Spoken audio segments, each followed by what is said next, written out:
Today on Dr. Phil. I have 3 children that I'm raising without any support. I'm a dead ringer for John Bon Jovi. You said if you met Jennifer Aniston, she'd fall for you like that. I believe so. John thinks he's God's gift to everything. You're nothing. You're a failure. John has lost complete control of our sons. How'd you get the black eye? My 12-year-old slugged me. You're their mother, you have custody, and you've moved 1,500 miles away. Lori is a runaway mom. It's a complete lie. They wanted to go live with their father, Dr. Phil. Okay, didn't work. Now what? You've got chaos inside that home. How could you leave your children in that situation for one day? Let's do it. Why don't we stop all the drama, stop all the fighting, and let's go get you better. Here we go. Have a good show, everybody. If I can help get this family back on track, are you willing to do that? Ready, free. Take. This is going to be a changing day in your life. Go, Dr. Phil.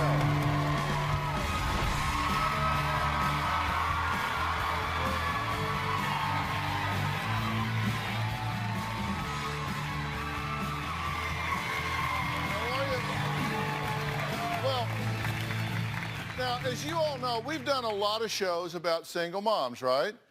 And that's exactly what grabbed the attention of our first guest. John is a divorced dad who boasts in his letter to me that he is 1 in a million.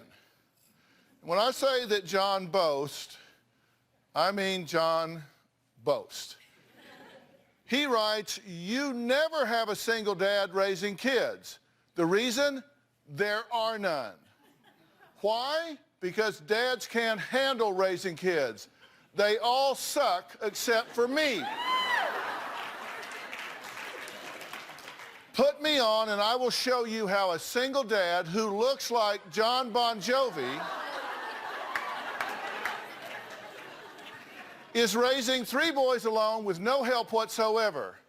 If you don't, then you are afraid to hear the truth. Oh, yeah? Well, there's not much I'm afraid of, especially the truth. So if John has got this so wired up, let's just hear what he has to say. I'm a single dad raising 3 kids on my own. I consider myself 1 in a million. Divorced dads do not raise their children, and I am the exception. That is the craziest thing I've ever heard. John thinks he's God's gift to everything. If I wanted to, I could be out chasing girls. That's not a problem. With my looks and charm, I can get any girl that I want. He's got this grandiose opinion of himself. I'm a dead ringer for John Bon Jovi. If I met Jennifer Aniston, I would sweep her off her feet. I know that she would love to meet me. But instead, I decided not to get involved with younger, pretty girls because I have 3 children to raise. About a year after the children moved in with John, I decided to move with my boyfriend 1,500 miles away. Lori abandoned her children. I've never abandoned my boys. I feel that John feels I abandoned him. She was unfazed about leaving her own children. John thinks he's God's gift to single dads, but I think John's doing this simply because he's trying to prove a point, but the point is that he's a failure. You say that single dads find a hot younger chick to marry and they ignore their first kids. Correct. But you didn't do that. No. You said you could have. Of course.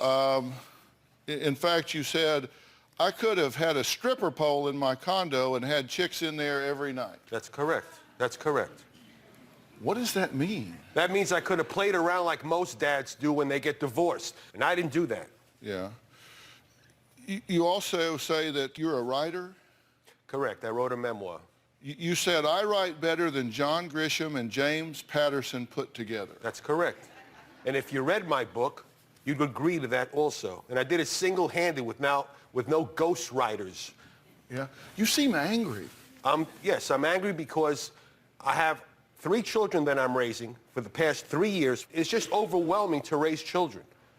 Dads don't understand. They're not my kids. Why are you angry at me? Okay.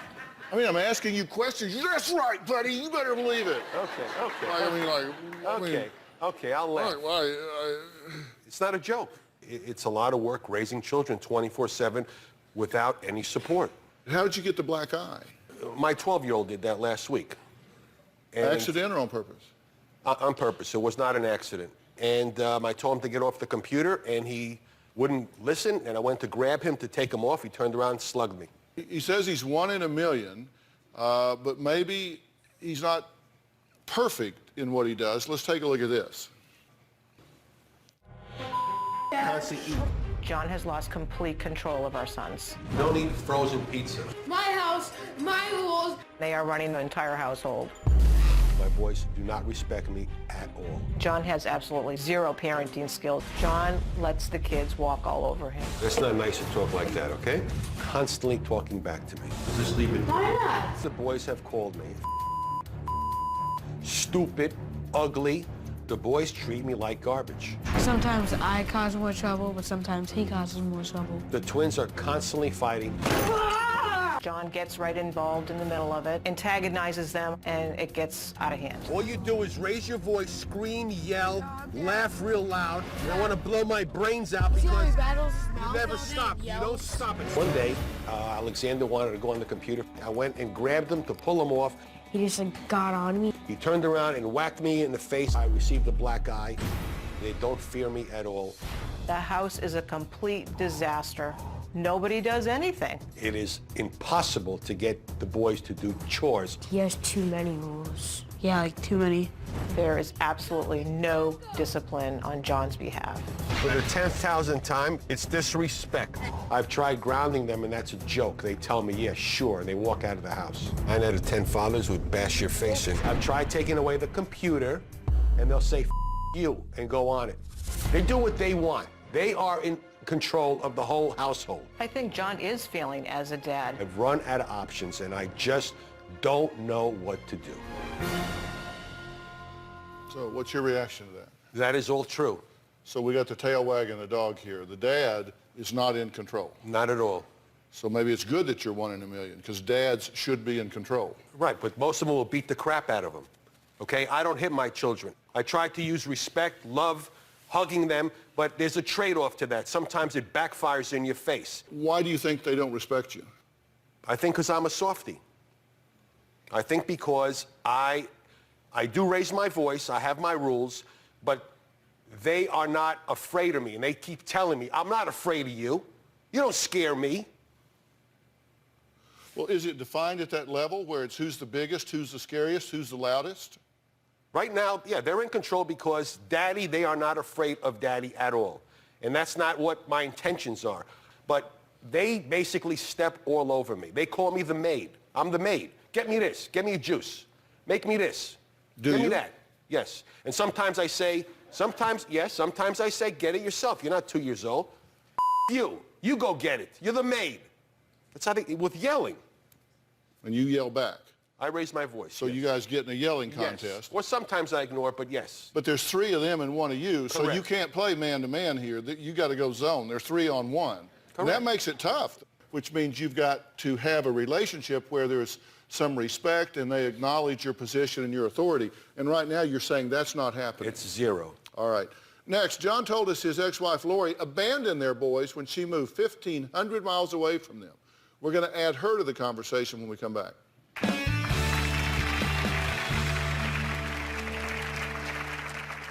Lori will only see the kids once or twice a year. I am actively involved with my children. I feel that Lori is a runaway mom. You got parents that know they're bad parents. They do things that are bad. Okay, I look in the mirror every day and I know I'm a great father. I don't have a living girlfriend that can act like a mommy. So not only am I single dad, not only do I have 3, not only do 2 of them are twins, but I have 0 support. I am 1 in a million and I am better than most single dads. Now, we started this show with single dad John being pretty proud of the fact that he stayed plugged in. But he says at this point, he's plugged in, but he's out of control, and admitted that his house is in turmoil, and he says he has no control over his boys. He says they don't have any respect for him, don't listen to what he says. They call him names, call him the maid, tell him to just go jump in the lake in much more graphic terms. Now, one of the twins even gave John a black eye last week when there was kind of a wrestling match over who was going to be on the computer. So where is Mom in all of this? She's not exactly out of the picture, but she is certainly out of the zip code. John's ex-wife, Lori, has moved 1,500 miles away from her boys, even after she was awarded primary custody. I feel that Lori is a runaway mom. When John says I'm a runaway mom, it's a complete lie. It's farthest from the truth. The boys miss their mommy. They need their mother. Lori will only see the kids once or twice a year for a week or so. I speak with them almost on a daily basis, and if they ever need anything, they call me and I'm there for them. I feel like I need my mom in my life. She is not here to have fun with me. I am actively involved with my children. I talk to John, I give him advice. He calls me and asks me for advice all the time. But it seems like it goes in one ear out the other. She's so far away that I feel that there's not much you can do. She's not there every night to say, I love you and be there for me. I think if Lori was involved, the boys would be better behaved. Okay, so you have primary custody of these children, I do. and you're their mother. Yes, I am. You're the bio mom of all three of these children. Correct. But they're with their father, Yes. and you've moved 1,500 miles away. And the kids, do you agree the kids are out of control? Absolutely out of control. And you think it's because he doesn't know what he's doing? That is correct. I don't get it. You're their mother, you have custody, they're with someone, and you both agree it isn't working, and you're just gone. I've been a parent. I've raised two boys along with my wife, and I never saw the box that you check out. I never saw that. I always thought they were your responsibility and you had to plug in. How did you do that? Dr. Phil, I took care of the boys for most of their young life. Yeah. Just up until 2 years ago when they decided they wanted to see how living with their father was like. I interacted with them. They had straight A's. They never sweared at me. We had no fist fights. I let them try to be with their father. I gave John shared custody so that he could try to be a dad to them. Okay, fair experiment, didn't work. Right. Now what? I would like him to get real. He is delusional with his personal life. He does not treat his family, his children, like a family. What is he delusional about? John is delusional because he's obsessed with money. He feels that if he has money, that's going to save everything. Are you wealthy? I'm broke. You're broke. Flat broke. Flat broke. So he's obsessed with money because he doesn't have any? Correct. Right. And you think you're going to get back on your feet financially? Hopefully. Yeah. Do you have a job? Not really. Do you look for jobs? Yes. Because you want to be an entrepreneur, right? I've been an entrepreneur all my life. All my life. How has that worked out for you? I had a magazine, a real estate magazine, for 15 years. It was very successful. I had 100 employees. And I was indicted for tax evasion in 2003. And I pled guilty to the advice of my lawyer, received a 6-year sentence, which was outrageous. And the kids only came to see me 3 times, and I lost everything, money, everything. And when I got out of prison 4 years ago, yeah, I went to get some jobs, but I have a felon. I'm a felon. You can, even if I had a doctorate degree, a master's degree, no one's going to hire you. They have policies. Major companies have policies. So I get these stupid jobs that are minimum wage, run-of-the-mill, sales calls. I got fired after 2 weeks because I wasn't a good producer. You seem to think that you do have the ability to connect with people, motivate people, really get things moving along, which entrepreneurs have to have, right? I was doing it all my life. And in fact, you said if you met Jennifer Aniston, she'd fall for you like that. I believe so. What would sweep her off her feet mostly about you? Not his money. Right, not my money. But I'll give you an example. If I was in a relationship with Jennifer Aniston and she said to me, John, let's move to California 3,000 miles away. Hey, leave your kids behind. Come with me and live in my $5 million mansion. You know what I would say? What are you, kidding? You think I'm going to leave my kids for you? Dr. Phil, he wants to raise these boys. We had an argument about his boys. It was always my boys, my boys, my boys. Raising 3 kids is not easy, but when I did it, I was working 10, 12 hours a day to provide for my children for almost 8 years while you did absolutely nothing for them. Nothing. I never got a dime from you. I still to this day pay for their shoes, their clothes, their braces, everything. You call me up and ask me to pay your electric bill. You have no clue what it is to go get a job. You're a entrepreneur businessman, but you know what? You're nothing. You're not a businessman, John. You're a failure. Look, I'm having a little trouble wrapping my mind around all of this, and I'm not sure I need to be here for this character assassination. You could do that on your own.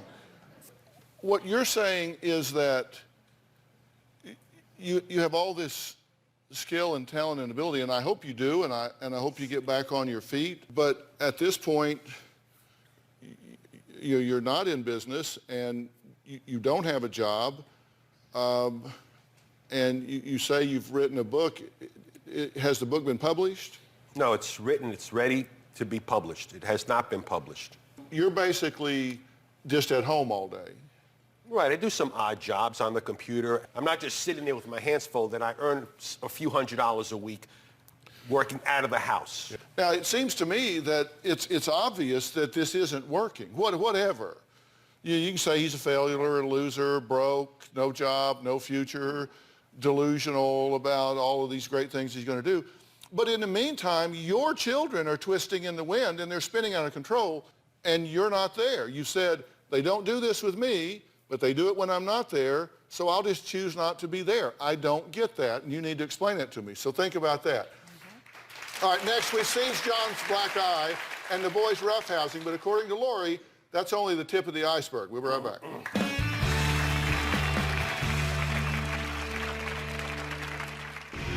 Maybe I'll slap him in the head or I'll slap him in the shoulder, but no violent hitting. He's violent. It's getting worse and worse. He hits them, punches them, pins them down on the floor. If he says that he hasn't hit me, that's 101% of a lie.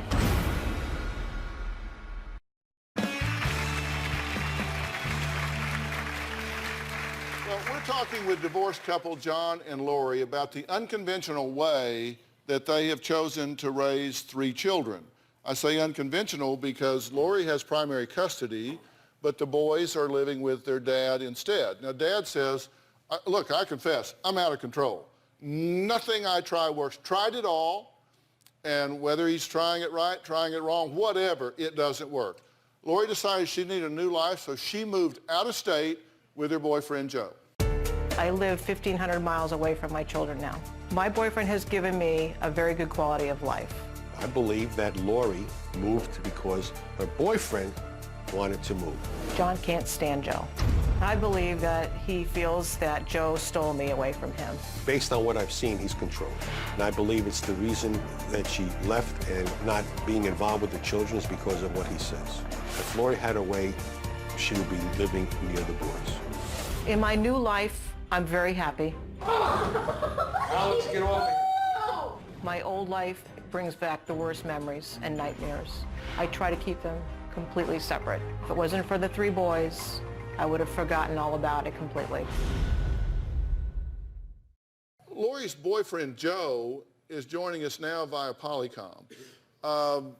Joe, what's your take on all of this? It's a pretty tough situation for the kids. Basically, you're not getting the entire truths. I'm looking for the truth. Is that guy you? All right, well, I'll give you the truth. Okay. I'm the guy. All right, let's hear it. I am the guy. All right, let's hear it. All right, first of all, the situation with them, the IRS and everything like that, was totally John's arrogant fault. He's a complete arrogant, belligerent liar. That's number one. He pulled up in front of the IRS in a $5,000 suit, driving a Ferrari, and said, you know, this is what I'm willing to give you. If you don't like it, let's see what you're going to do about it. And they nailed him to the wall. You know, you don't do that. John is a heavy drinker. He is an alcoholic. He was before he went to jail. Don't smile, John. I see your face. You're a pathological liar. You're an alcoholic. How can you expect those kids to respect you at all when they come home and you're passed out? You don't know whether you've been doing work on the computer or you've been on pornographic websites, which you don't block the computer so the kids see you're on there. They go on the TV, they see you watching porno flicks, you don't block that. You know, you tell the kids, don't shower every day, it's no good for you. And when they get sent home from school with head lice, you're calling Lori on the phone, I don't know what to do. You roll your eyes, you say this, you say that, but you know something, John? You say you're there for the kids. You're full of crap. You're there for John. You're using the kids as a wedge to look for sympathy. You do it with your sister, you do it with Lori, you do it with the state of Florida, and now you're trying to do it with Dr. Phil. You know, Okay. All right, your gotcha. show is over. All right, gotcha. Let me interrupt here. So, if this is the you want to respond to that? No. He can't because he's been lying. No, because I'll sit here for a half hour and explaining everything. It's not worth No. it. He can say whatever he wants. Okay. Do you believe that Joe's telling the truth, Lori? Absolutely, 100%. Okay. Then here's the thing. This is my problem, and I'm not saying that this is true or it's not true because I'm not there. I don't know. What I know is you've got chaos inside that home. We agree on that, right? Correct. And maybe it's because of everything Joe just articulated. Maybe it's for other reasons, or maybe it's somewhere in between. But you believe it's true, and Joe believes it's true.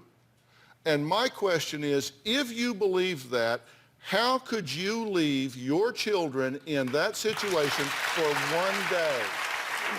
How can you sit up there 1,500 miles away and leave your children in that situation for one day? I don't get that. They wanted to go try to live with their father, Dr. Phil. I expected him to try to do the right thing.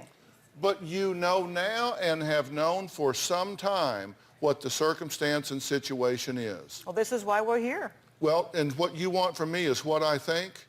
I think you need to get back involved with your children and mother them the way you should be doing. They obviously are in harm's way. One of the biggest concerns Lori has is that the violence in John's household cuts both ways. Look at this. I'm frustrated because I love my children. I want them to become good boys. Sometimes he gets a little crazy. My dad goes on like rampages, as we call it. Talking to the children is not an option for John anymore. The kids have told me that John gets very physical. If I do something wrong, my dad will probably yell at me, and if I don't listen to him, he will hit me. Maybe I'll slap him in the head or I'll slap him in the shoulder, but no, violent hitting. He's violent. It's getting worse and worse. He hits them, punches them, pins them down on the floor. My dad hits me mostly in the face. I'm afraid that my dad is gonna hurt me. In order to control my boys, I have not hit them. Last time my dad hit me was yesterday. He hit me like right here, and he went like that. That's how he got it. That's why he has a scar on his face. It's not a scar. Let me see. And it's going away. As far as heavy-handed, I'll grab him, but no whacking. Trust me, if he says that he hasn't hit me, that's 101% of a lie. I would like to talk to the boys. Just sit and chat with any Absolutely. objection from either one of you. Not at all, no. So I'm going to excuse myself, and when we come back, with the parents' permission, I'm going to sit down and talk with John and Lori's boys backstage. I'm going to talk to them back there because I want to parade them out here in front of y'all and hear what they have to say about the turmoil in their home. You know, as they say, out of the mouths of babes. We'll be right back.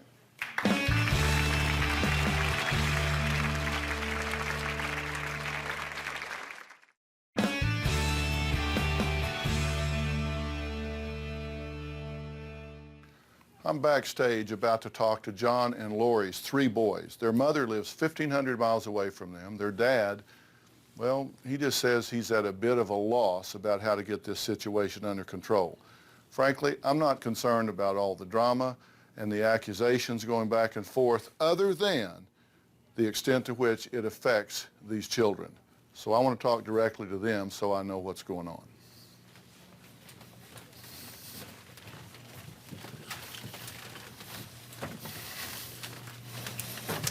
Knock, knock. Hey, boys. Hey. Hello. How you doing? I'm Dr. Phil.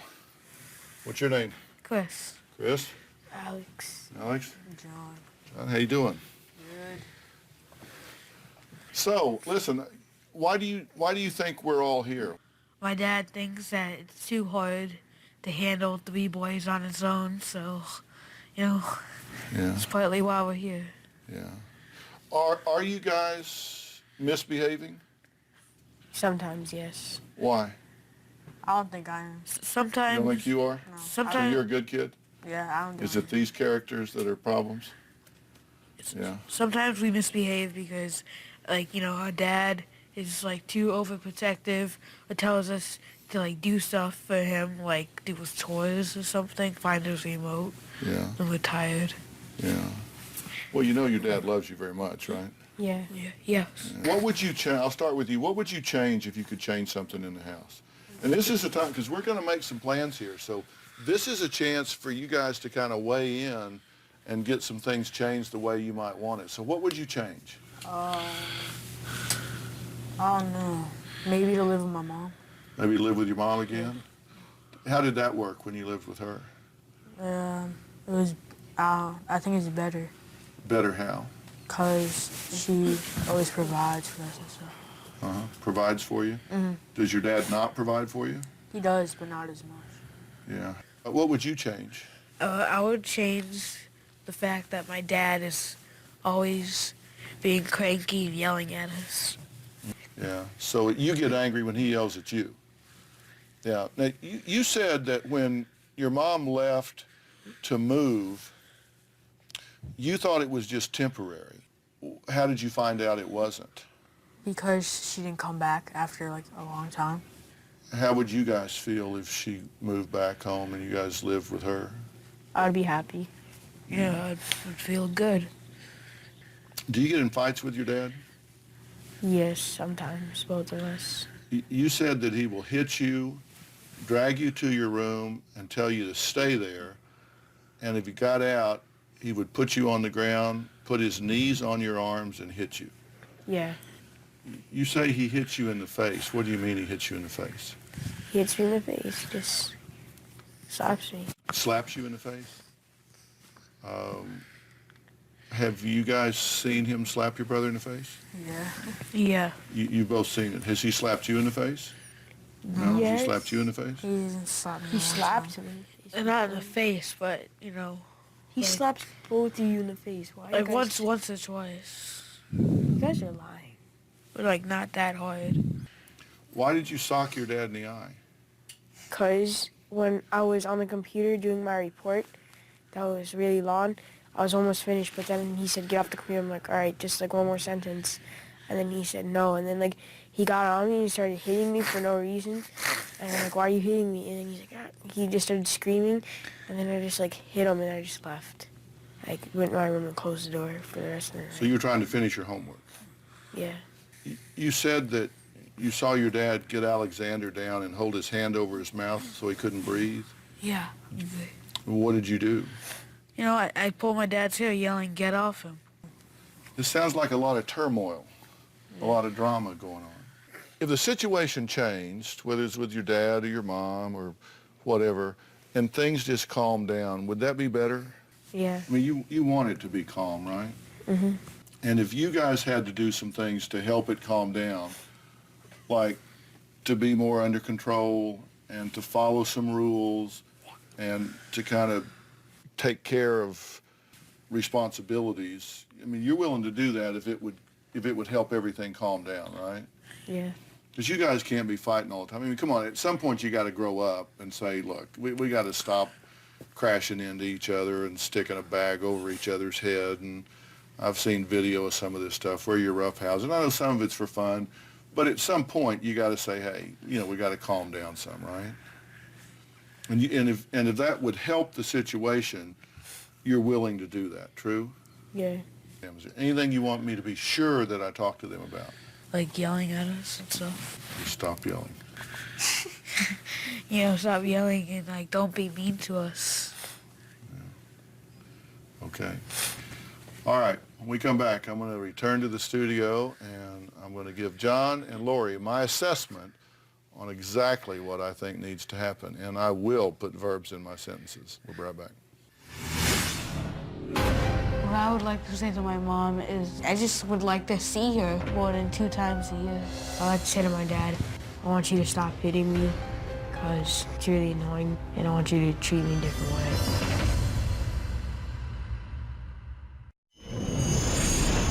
What I like to say to my mom is, I want you to move down here by our house so we can be closer. I miss my mom a lot. What I would like to say to my mom is that she needs to dump her boyfriend. She doesn't need to date my dad again. I just would like to see her more than 2 times a year. What I want my dad to know is I'm not afraid of him. I wish he would stop yelling at my brothers. I like to say to my dad, I want you to stop hitting me because it's really annoying, and I want you to treat me a different way. What I want from my dad is, care, love. He really does love me. He says it every night, but when he starts hitting me, all I can think is everything he said is a lie. You guys had an opportunity to think for a few minutes and an opportunity to watch me sit down with your three sons. Anything you want to say before I say what I have to say? No, I heard what they said about me hitting them. Yeah, I spank them around, but I don't beat them up. And when he said I had my hand over his mouth, when I went to grab him, when I pulled him off the computer and he whacked me in the face, see, at that point, he's standing up, and I'm not going to fight my son, so I grab him and I put him down on the floor. And he was screaming every so I put my hand over his mouth. Now, they're saying that I'm suffocating him. They could talk all they want, okay? I mean, I'm not going to sit here and try to make my kids, say that they're liars. They're exaggerating is what I'm saying. Mm-hmm. What do you want to say? Well, Dr. Phil, obviously John and I are not going to get back together. And if I were to move back to Florida to be with my kids, I would have them move in with me, obviously. However, I have raised them, brought them up financially, physically, and been there for them, as you heard them say. And I just don't think it's fair that John, stay the way he is by not being accountable and responsible as a good father, monetarily, physically, mentally, emotionally. They don't really have a dad, as far as I'm concerned. The lies, the drinking, and everything else has to stop. Let me tell you all how I approach this from a problem-solving standpoint. You have to look at this in terms of, you put things on a priority list. You put the top priority, second, third, fourth, and you deal with that top priority. And my attitude about things is, if you have a top priority and you find yourself working on anything other than the top priority, then you need to stop what you're doing and start working on top priority. And the top priority here is the safety and security and nurturance of these boys. And let's talk about what we can agree on, okay? There are 5 people involved here. You, John, and those 3 boys. 1, 2, 3, 4, 5. All 5 people universally agree that the situation right now is not working. So when something isn't working, what do? You change what you're doing. And it needs to change, and it needs to change right now. So the question is, what are you going to do about it? What's going to happen? And what I'm saying to you is, you are the mother, and you have minor children that are involved here. And if what those children perceive to be true is true, then this situation is abusive or certainly dysfunctional. Now, if what they're saying is not true, but John, I think you make a serious mistake when you engage your children physically in any way. The adult is supposed to be the calm in the middle of the storm. Once you get on a base level of physically grabbing your child, then you now have surrendered your position as an adult and you've gotten down to becoming one of the boys. I have no doubt in my mind that you love those children, but I think you are making some really bad parenting decisions that has caused you to lose control in this situation. Do you need help with this? Yes, you do, and I am prepared to arrange for and bring you some serious and substantial help to bring order to your relationship with these boys. They need some professional counsel. You need some professional guidance on how to redefine your relationship with these boys. And a big part of it, as I said to these young men, is they have to step up and conduct themselves in a more respectful manner. And let's take a break, and when we come back, Lori, I'm going to tell you exactly what I think needs to happen from your end. We'll be right back.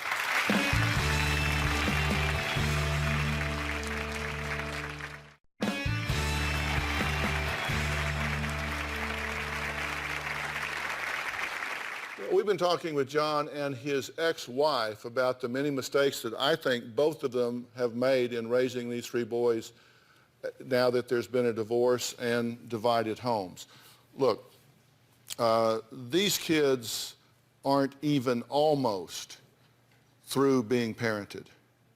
And you have delegated, maybe even abdicated, your role as a parent here. And that's a luxury you can't afford.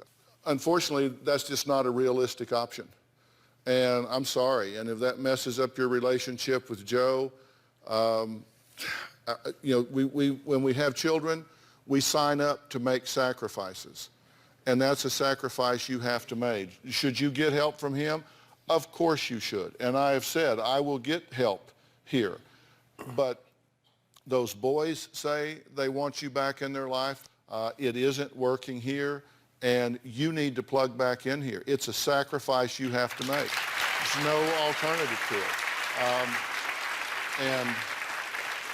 And I think you need to do it, and I think you need to do it right now.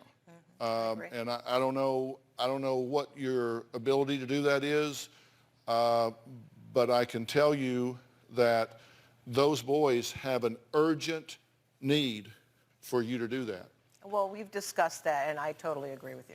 I'm telling you, you need to react to this with the utmost urgency, because let me tell you, it's awfully hard to unring a bell, and you let one of those boys do something that brings them into conflict with external authority. They obviously have no respect for authority. You let them take that same value system where they get into conflict with the law, or they get into conflict with some girl's parents, or they get into conflict with somebody at school, and they get a record going, and that's a bell that's awfully hard to unring. And right now, you're still in preventative mode. You need to plug back in right now. Okay, next, I'll tell you one of the biggest mistakes that I think divorced parents make. We'll be right back.